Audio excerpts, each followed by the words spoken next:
to the Trump-Pence 2020 campaign.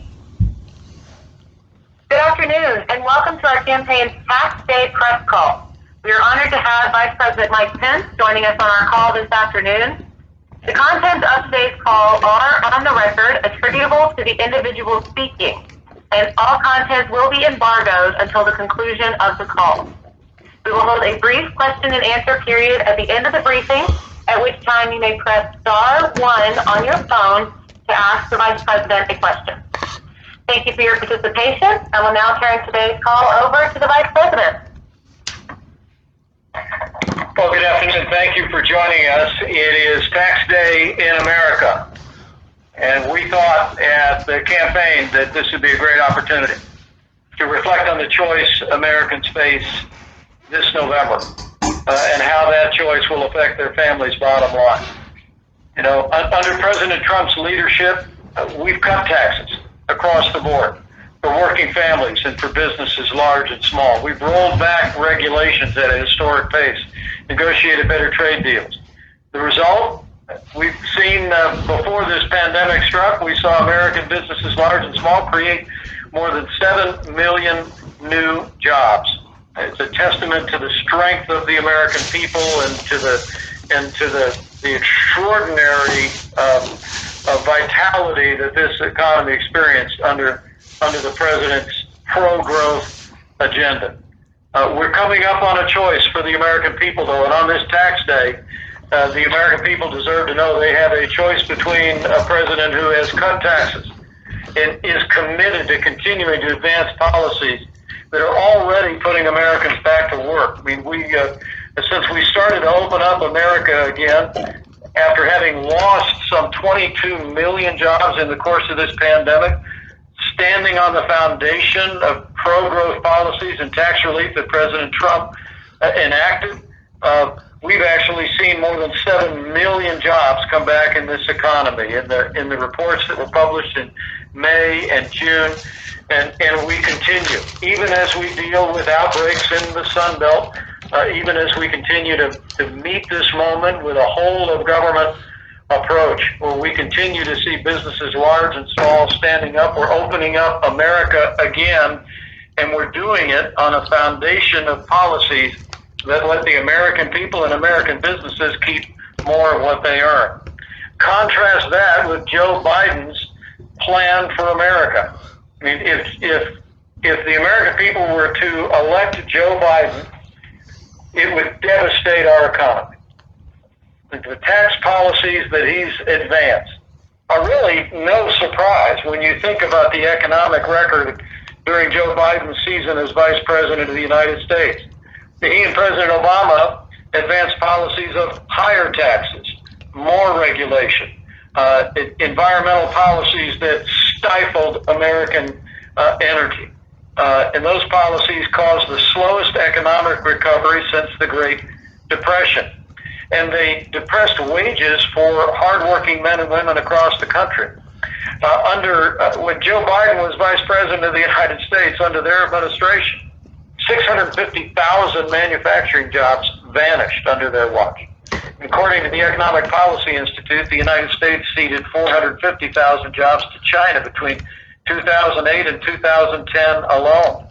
It truly is remarkable that in the wake of that record of failure, that Joe Biden has now come forward with a plan that would raise taxes by a staggering $4 trillion on the American people. And also, he's advancing a plan in the form of his own version of the Green New Deal that would cost another $2 trillion. I mean, Joe Biden has promised to repeal President Trump's tax cuts. He's vowed to repeal the tax cuts, reversing the cuts that have put more money in the pockets of working families. He's claimed that the tax cuts for the middle class were negligible, even though the average family of four has saved roughly $2,000 in their taxes under the president's tax cuts of 3 years ago. He also likes to say that no one but the rich saw tax relief, when in fact the vast majority of the American people saw a tax cut thanks to President Trump. And his plan to raise taxes by $4 trillion would stifle the American economy, and it would devastate the recovery that we are beginning to see under the president's leadership, even in the midst of this pandemic. Joe Biden is planning to raise taxes on individual Americans by $1.9 trillion, and he'd raise taxes on American businesses by $2.1 trillion. That $4 trillion tax hike is more than double what Hillary Clinton called for in 2016. In fact, Joe Biden's plan would reduce after-tax income for Americans at all income levels, including the middle class. And his tax cut, we believe, would shrink the U.S. economy by 1.5% and destroy more than 585,000 jobs, according to the Nonpartisan Tax Foundation. Joe Biden is in the wake of the worst pandemic in 100 years. At a time when we're seeing the American people begin to stand up again and go back to work again. And Joe Biden's plan would be to raise income taxes on the American people with an average tax hike of 2.5%. It really is remarkable to think that at a time when Americans are regaining their footing and this economy is coming back, that the Democrat candidate for president is actually talking about increasing the burden on working families and businesses, large and small. And it isn't just tax increases. Joe Biden has also linked arms with Bernie Sanders and his socialist agenda. Their so-called Unity Task Force is designed to take their party in what they say is a transformational and progressive direction. I think Bernie Sanders said not long ago that Joe Biden, after they published their agenda, could be the most, in his words, most progressive president since FDR. And working closely with allies like AOC and other radical leftists in the House of Representatives, frankly, their policy agenda looks more and more like Bernie won. And you look at the left-wing agenda, big government, more taxes, more regulations agenda. It is clear that Joe Biden's policies are being driven by the radical left in his party, and would be a death knell on the American recovery that is just now beginning in the wake of the coronavirus pandemic. It is also remarkable to think about their plan for the Biden-Sanders plan to resurrect the Green New Deal. I mean, it is remarkable to think a $2 trillion plan of subsidies modeled after the failed policies of the last administration to invest in green energy. Again, putting a tremendous burden. And Joe Biden owes an explanation to the hardworking men and women of places like Pennsylvania, Ohio, and Michigan, and Wisconsin, why his radical climate change agenda is more important than their jobs. I mean, one of the hallmarks of this recovery has been President Trump has unleashed American energy. We ended the war on coal. We're now a net exporter of energy for the first time in 75 years. And Joe Biden would reverse all of that by returning to the cap and trade policies that stifled American energy and increased American energy dependence. Now, the choice could not be more clear on Election Day, November 3rd. And on this tax day, 2020, the American people would do well to reflect on the historic progress that we've made under President Trump's tax cuts, and the fact that Joe Biden and his party are poised to increase taxes by trillions of dollars, increase regulations. And again, I want to say, if we were to elect Joe Biden as President of the United States, it would devastate our economy. But let me say, we're not going to let that happen. The President and I are absolutely committed to crisscross this country, to tell the story of the progress that we've been able to make with the American people.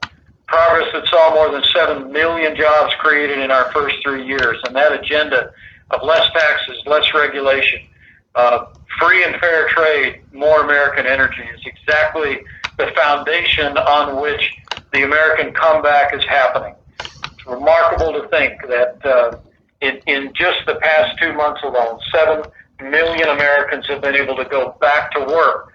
And as we continue to promote this recovery, as we continue to see the American recovery happen, I'm just very confident that come Election Day 2020, the American people are going to know that we need 4 more years of President Donald Trump in the White House, 4 more years of policies that created the strongest economy in the history of this country.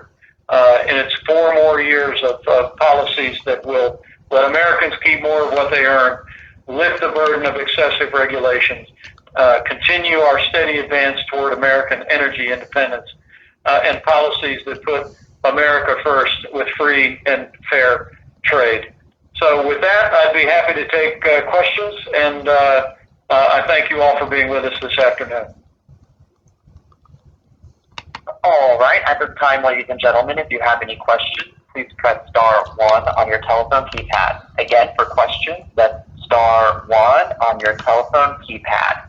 And it looks like our first question will come from roll call.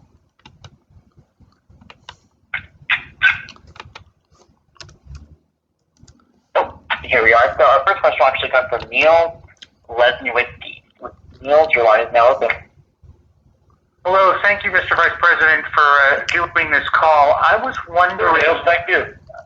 I was wondering what the state of the administration's plans are for the so-called tax cuts 2.0, or any of these sort of tax cuts that may be stimulus measures going into the fall that Director Kudlow and others have been talking about. Well, again, it's just a dramatic contrast with Joe Biden's plans. I must tell you, I was astonished that as we're seeing our economy recovering from the worst pandemic in 100 years, that a week ago Joe Biden unveiled plans to raise taxes on American families and businesses by $4 trillion. But you can be assured that President Trump and I and our administration, we're not going to wait for the second term to fight for tax relief for working families. In fact, when Congress reconvenes next week, President Trump has made it clear, well, we're going to make sure there's support for families, make sure there's support for businesses as we work our way toward opening up America again. We're going to talk about support for states, talk about support for schools, but President Trump has also made it clear that he believes we need a payroll tax cut in this legislation. And a payroll tax cut would put money in the pockets of working Americans. It would also make more resources available for businesses to continue to hire. So it's just one more contrast with Joe Biden. While the Democrat candidate for president is talking about raising taxes, this president is talking about even cutting taxes again this year, so that we can further accelerate the economic recovery that has already begun all across this country. All right, our next question will come from Brooke Singman. Brooke, your line is now open. Thank you, Mr. Vice President. This is Brooke Singman from Fox News. Thank you for taking time. You bet. Thank you. I'd first like to ask you, what impact do you think former Vice President Biden's proposed tax policies would have on the Rust Belt and middle-class workers? And on a separate note, sorry to change the topic, but would you be able to address shortly recent White House officials like Trade Advisor Peter Navarro publicly criticizing Dr. Anthony Fauci? Thank you. You bet. Well, first off, let me say, as a son of the Midwest, that Joe Biden's policies would devastate the economy of Midwest America. I mean, under President Trump's leadership, we've seen the industrial Midwest come roaring back. When Joe Biden was vice president, part of an administration that was raising taxes, increasing regulations, stifling American energy, we lost 655,000 manufacturing jobs. And under President Donald Trump, we've actually added hundreds of thousands of manufacturing jobs. roughly 500,000 manufacturing jobs all across this country. I remember when President Obama in the summer of 2016 said at a town hall meeting, he said he didn't know how you were going to bring manufacturing jobs back. He said, what do you have, a magic wand? Well, we didn't need a magic wand. We just needed President Donald Trump in the White House because the industrial Midwest has come roaring back. And Brooke, it's been a result of a combination of policies. And I'm speaking now as a vice president, but also as a former governor in the Midwest. I mean, when the president cut taxes for working families, we also cut taxes for businesses. That made more resources available. We rolled back regulations on businesses, so they were able to invest and free up capital that was otherwise being spent complying with a myriad amounts of federal red tape. We unleashed American energy and rolled back the cap and trade agenda imposed through regulation by the last administration, and we fought for the kind of free and fair trade encapsulated in the USMCA. And all of those factors have resulted in an economic renaissance across the Midwest. We're under Joe Biden's tenure as vice president, we lost more than 10,000 manufacturing plants in this country. But under this administration, we've seen manufacturing come roaring back. And maybe most importantly to the president, I mean, in the first 3 years of this administration, we saw wages rising all across the board, and they were rising most rapidly for hardworking blue-collar Americans. I mean, when the president said he was going to be a champion of the forgotten men and women of America, I know in his heart he was thinking about a lot of hardworking blue-collar Americans who'd been struggling with stagnant wages over the last 10 years, and those wages were rising. And now Joe Biden's policies of raising taxes on businesses by $2.1 trillion, of bringing back the failed cap and trade policies of the Green New Deal, all of the taxes and regulation would stifle American manufacturing, would stifle economic growth in the heartland. And it's just one more reason why we need 4 more years of President Donald Trump in the White House. Because under this president, it's not the Rust Belt anymore. We knocked the rust off the Rust Belt. But with Joe Biden in the White House, you would devastate the economic comeback across the heartland of this country, and we're not going to let that happen. And your second question was?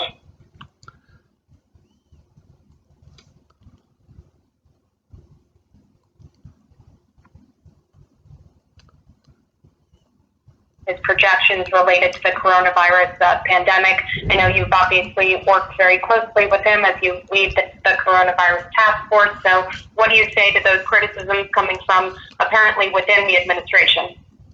Dr. Tony Fauci is a valued member of the White House coronavirus task force. We just completed our latest meeting today, and we couldn't be more grateful for his steady counsel as we continue to meet this moment with a whole of government approach, a whole of America approach.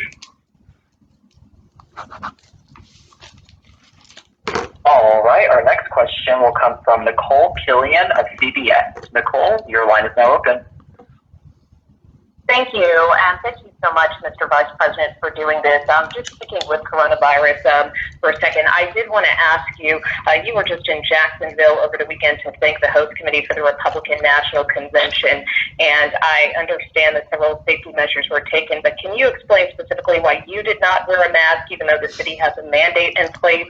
And secondly, I know the president has said that he is flexible when it comes to the convention. Are you flexible as well? And if so, are you open to holding the convention outdoors or even hold a virtual convention? Thank you.